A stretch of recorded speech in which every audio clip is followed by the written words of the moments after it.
À Treichville, dans cette maison discrète, Maïmouna tente de vivre comme toutes les jeunes filles de son âge. Études, tâches ménagères, vie de famille, en apparence un quotidien ordinaire. Mais derrière ces gestes simples se cache un combat silencieux, celui contre une tumeur au cerveau.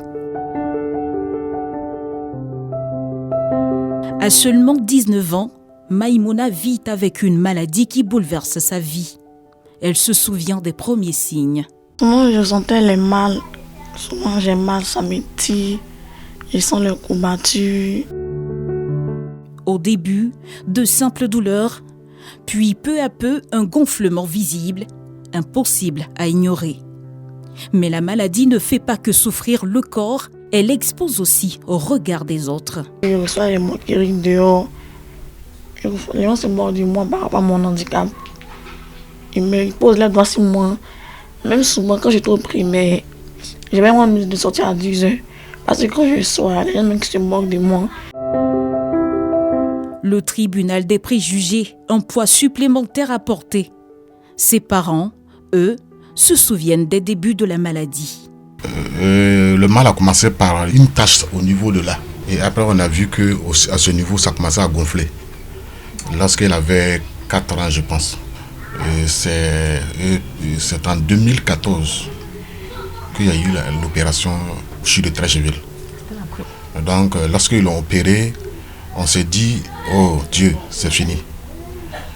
Bon, lorsqu'ils sont allés enlever, parce qu'ils avaient mis des bandes. Et quand on a enlevé la bande, c'est là qu'on a vu qu'il y avait un truc encore derrière qui n'était pas encore fini. Depuis, toute la famille s'organise comme un seul homme pour accompagner Maïmouna dans ce combat. Pour comprendre cette maladie et son évolution, nous avons rencontré Dr Médard Kakou au laboratoire d'anatomie au CHU de Cocody. Depuis quelques mois, il suit la jeune fille atteinte de cette tumeur liée à des facteurs génétiques ou héréditaires. Cette patiente, en fait, c'est une affection génétique. On appelle ça affection autosomale génétique. Ça touche les nerfs et la peau, et quelquefois l'os. Il aurait fallu agir directement sur les gènes. Mais au stade actuel de la médecine, on ne peut pas faire un traitement curatif. C'est définitif. Donc ce qu'on fait, c'est un traitement donc, symptomatique. On agit sur les symptômes. Ici, le symptôme le plus important, c'est le côté inesthétique. Donc on a une masse qui est occipitale, qui est géante, et donc ce qu'on va enlever pour donner quand même un profil le plus esthétique à la jeune fille. Sinon, on ne peut pas agir sur la tumeur elle-même.